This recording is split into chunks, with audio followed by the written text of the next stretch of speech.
The following has been brought to you by SJP World Media. You're listening to In the Corner with BenNny Mac. Unfiltered, uncensored, and unforgiving. Here's the man in the corner, BenNny Mac. Welcome back to the show. Getting ever so closer to WrestleMania. It is, well, not too far away.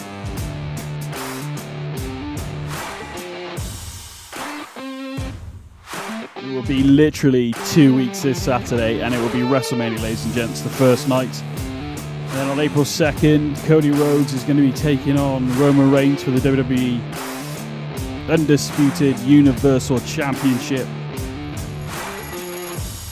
And I think it is because it's WrestleMania season, but the Raws and SmackDown are feeling like epic shows at the moment because we are. And I'm getting excited. I'm not excited about every match on the card, but I'm getting, pretty excited about what's happening and what's going on, the potential of things and all that kind of stuff, really. So, obviously, Roman Reigns versus Cody Rhodes for the title is going to be amazing. We need a bit more of Charlotte and Rhea Ripley together doing some stuff. They had an interaction this past week on SmackDown. Obviously, we have SmackDown this Friday coming up. Austin Theory and Cena, obviously, I ranted about that on last week's show. And I still believe that Austin Theory should go over, but that's, we'll see what happens. The Becky, Trish, Lita versus Damage Control. Again, we've already spoke about this, but I don't think we necessarily needed Lita and Becky to win the tag titles. But the fan on the webosphere, as I like to say on this show, seems to be, Tyler talked about this before I even read, and it seems to be the general consensus that even though we saw Trish get attacked this week on Raw by Damage Control, the general consensus is, or at least fans want this, I guess, that possibly that Trish Stratus possibly screwing over. Now, whether this happens at Mania, I don't know. It would make sense for it to happen at Mania if that is the case, or maybe Lita and Becky the tag titles and becomes like another member, or even, as Tyler said, maybe Trish has been talking to, Io in Dakota, maybe behind the scenes, and I loved Tyler's theory on that. Actually, the real leader of Damage Control is Trish Stratus, and do you know what? That would be quite cool. I'm not going to lie. Bianca Belair versus Asuka looks quite good. Seth versus Logan Paul, I've already said about this, but that is going to be, I think, pretty good. Obviously, we'll get our predictions in, hopefully the Wednesday or the Thursday before WrestleMania.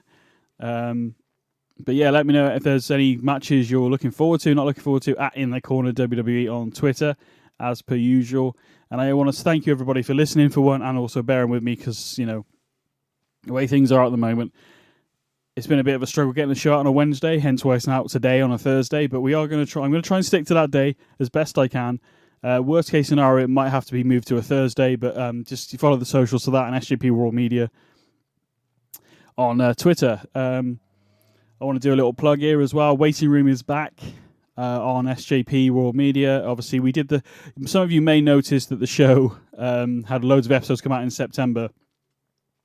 That's because the show used to be on Radio Techers, and then obviously everything moved over to SJP World Media, and then Sai started his network. So we are back recording that, having fun doing that. And if you've only heard this show for some reason, and thank you for listening to me rant about wrestling. But if you're a Quantum Leap fan, or even if you're not, and it's something, and we're talking about the old series, we're not talking about the follow-on that's happening at the moment, which I've not seen any of yet.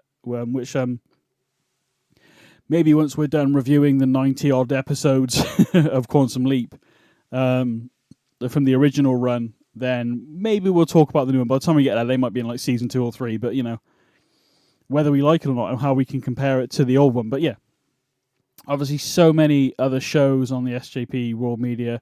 Doctor Who Pod has just finished its third season. and we're lucky at the moment that Waiting Room is kind of filling that gap while that's before season 4 comes out. WCW Nitro Nights, Murder in Mind, Chain Wrestling. Back then was Danny and Tyler, which we say every RSH as well, comes out on a Wednesday. Those guys over in the States, they release their audio version with us at SJP World Media. So many shows on this network already. I know Sai has put a post out on SJP World Media on Twitter. If you have a podcast or want to do a podcast and then you want somewhere to host it, I know Sai is keen to get people on board and, good content. So if you know somebody who has a show or you know somebody that would be good at doing a show, give Sai a message at SJP World Media on Twitter. But yeah, let's move on with some wrestling. We're going to talk a little bit about SmackDown beforehand, and then we'll get into Raw this week and the highlights and stuff like that. The biggest thing from SmackDown for me, I'll tell you what, before we go that, let me just give you some results quickly. You probably already know, but we'll give you some results. So Charlotte Flair defeated Shotzi in a very average match at best, unfortunately. Her and Ripley after the match Charlotte and Ripley had a bit of a verbal altercation. Hopefully we'll see more of that going forward. Gunther shunned Adam Pearce for not finding conclusive challenges because they had that. So it was Drew McIntyre, Sheamus, Xavier Woods, Karrion Kross, and LA Knight. Kofi couldn't be in it, unfortunately, because he got injured. But basically, two referees, one outside, one inside, which I thought was a bit random at first, considering the pinfall has to happen in the ring. But how it pans out, Sheamus and McIntyre secured pinfalls at the same time. And then the crowd were loving that because they were chanting triple threat, triple threat. But basically, Gunther and Adam come to the conclusion of next week. So this week on SmackDown, come in this Friday, Sheamus and Drew will be taking each other on to see who goes against Gunther. Now, to be honest, I wouldn't mind seeing either Sheamus and Gunther go at it one more time, or even Drew and Gunther go at it for the first time one-on-one, as far as I'm aware. But I would not be adverse to a triple threat match at WrestleMania. It could be very interesting going forward, but maybe something else happens. I don't know. I don't know what's going to happen. Maybe get a double count out or something. Or maybe Imperium get involved and beat them both down and get us a DQ, so we end up with a triple threat. I don't know. I think fans generally want to see a triple threat match. I'd like to see a triple threat match. Gunther, McIntyre, and Sheamus going against each other. That would be pretty cool. The Viking Raiders defeated Braun Strowman and Ricochet. Judgment Day and Damian Priest, Dominic Mysterio, and Finn Balor defeated Legado del Fantasma, Cruz del Toro, Wild, and Santos Escobar, sticking up for Rey Mysterio, with Dominic once again getting quite physical with his dad and shoving him and stuff. So that's pretty much SmackDown in a nutshell. Cody Rhodes did come out and help. Cody Rhodes come out and help Sami Zayn as well. Yes, Rhodes and Zayn spring attack on the Usos and stuff like that. But something I want to draw attention to mainly about this, because Jay is now, as it stands, with the Bloodline. But there was a few things that he said while cutting a promo was something, because now Roman, I thought Roman was supposed to be on SmackDown this past week, but he wasn't. Now, apparently, he's not going to be on SmackDown this week either, but will be on Raw next week, so we'll see. But basically, if Jay hadn't have come back, Jimmy was going to get blamed for it. And there's a few things that Jay said, and fans are speculating that the hug that when he whispered something to Sammy, whether they're still in cahoots, I don't know. But the fact that Jay said in his promo that I have to do this for my brother, I had to do it for my, as in, I don't necessarily he thinks he means for Roman. He keeps saying I had to do this for my brother. So I feel like Jay's been forced to go back in the Bloodline, because if he didn't, Jimmy would then take a beat down by Roman. So there's a lot more at play here, and I don't know when this is going to come out to fruition. I have no idea. There's reports of Roman holding on to the title till SummerSlam. We'll have to see how it all pans out. I wouldn't necessarily mind that. I'd love Cody to win the title as well, but again, we'll get to the predictions later on. literally, where are we? So not next week, the week after. We'll do the predictions of all the cards over the 2 days, and what we're going to try and do, if we can, is when we have Mania on the Saturday, we'll have the Mania review on the Sunday for the Saturday, and then we'll have the Mania review on possibly Monday for the Sunday. So we're going to cover it as best we can here on In the Corner. I'm hoping to get Tyler involved and maybe someone else as well to chat about WrestleMania. It's a big weekend for wrestling overall, stand and deliver and all that kind of stuff. So we'll see how it pans out. But yeah, that's the plan going forward. But yeah, the way Jay keeps saying, I had to do this for my brother, basically, telling the audience has no idea what he's going through. Jay also blamed Sammy for the troubles caused and called him selfish. But yeah, the mystery and intrigue of the story of Jey Uso. Eventually, this is going to reach its end at the moment, but I feel like Jay is going to not be happy to be in Roman's presence. He wanted to see Roman, but that didn't seem to pan out on SmackDown. I don't know why. I was honestly under the impression this past week that Roman was going to be on SmackDown, so that didn't happen, but we'll see. I guess we'll see more of this story on Raw next week. Speaking of Raw, very big. I know we all kind of said this was going to happen, but it hasn't been made official till now. On Monday, Edge accepted Finn Balor's challenge at WrestleMania. Finn started gloating a bit, but Edge basically cut him off and told him to shut up. You know, we need to end this, blah, blah, blah. I've wasted a year on you and my comeback and all that kind of stuff, Edge says. But the biggest thing about it is that Edge said, we're going to finish this, and then they're going to do it inside Hell in a Cell. So that's going to be cool. Obviously, what happened at Extreme Rules with Beth and Edge, the concerto and everything. Oh, my God. I feel like they could have... Maybe they wanted it for Mania, I guess, but they could have possibly maybe finished this at Rumble, possibly. But obviously, Edge was gone for a while. And so, yeah. But either way, Hell in a Cell match at WrestleMania. Judgment Day are on fire at the moment. They actually beat Damian Priest and I think it was Finn teamed up against Dexter Lumis and Johnny Gargano. Damian Priest looking really good this week, and it's the whole Judgment Day is really good. They defeated those two. Now, I know Brock Lesnar, we'll move on to that. We did talk about, we're trying to figure out why, but Brock Lesnar and Omos had a bit of a face-to-face, but Brock is no small man. But when he stood next to Omos, it almost looks like Big Show stood next to to Rey Mysterio. I know Omos is big, but like it's not until you see and you know the size of Brock Lesnar and he stood next to Omos. Absolutely insane. It is mental. But yeah, for the first time in a long time that I've seen, or ever maybe, I don't even know, Omos manages to force Lesnar out the ring. But it was a very brief scuffle. And then Omos threw Lesnar out the ring. Lesnar landed on his feet but walked away from Omos. And it was quite a tense moment. And I don't know if I'm excited about this. And I don't think, but potentially it could be good. But normally when you got a big guy like that and... Brock could potentially pick him up, and we've seen him do it with Big Show and stuff, so why not? Bronson Reed defeats Elias with the Tsunami. Austin Theory defeated Angelo Dawkins via pinfall. And then after the match, Theory locked Dawkins into the STF until Montez Ford ran out for the save. I think Austin Theory needs to be basically beating everybody leading up to WrestleMania. And yeah, like I said last week, I am very much in favor of Austin Theory beating Cena.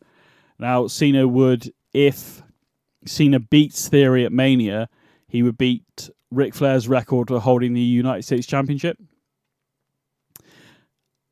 I know we were in Cena's hometown or home state last week, and obviously it was Cena's return. But the way they did it, and they basically just, I don't want to say buried, but I don't know, Austin Theory should have at least swung for Cena, but, at minimum. But yeah, I've already spoke about that last week on last week's show. This past week on SmackDown, it leads into Raw, but this is what I love about these shows. These shows inform each other, but Rey Mysterio is going to be inducted into the Hall of Fame, which is weird because he's still active on the roster. Now, obviously, we've had Edge come back, who was in the Hall of Fame, and others come back and be active. But it's just weird to have somebody who is still active being inducted into the Hall of Fame. Now, whether this is the last few months of Mysterio's career in WWE, I have no idea. It doesn't seem that way. But yeah, if he does, he's one of the people that definitely deserves to go into the Hall of Fame. So congratulations to Rey. He makes an appearance on Raw this week. Basically, as you can probably tell, got interrupted by Dominic Mysterio. And Dominic Mysterio wants a match at WrestleMania. Rey ultimately says no. You're still my son. I love you, and all that kind of stuff. Rey leaves the ring. Dominic tries to sort of just say, "Oh, look, this is your Hall of Famer," blah blah blah, putting him down, etc., etc. And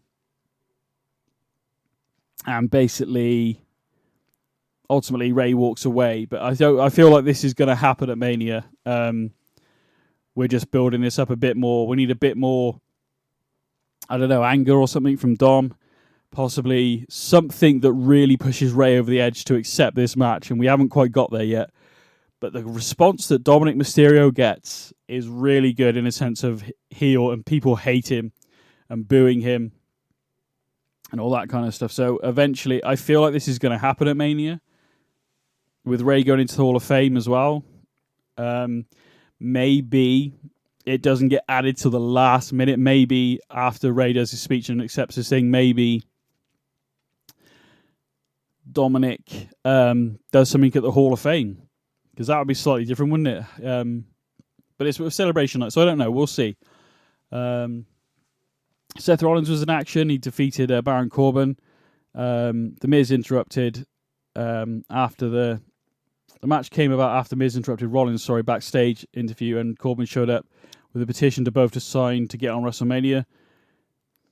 Miz offered to put in a good word because he's the host of Mania for Corbin if he beats Rollins. The final Rollins stomp came as he jumped off Miz's back, basically. So, yeah, Seth defeats Baron Corbin. Bianca Belair defeated Chelsea Green. Chelsea Green's doing really well at the moment. I love this Karen sort of aspect of her.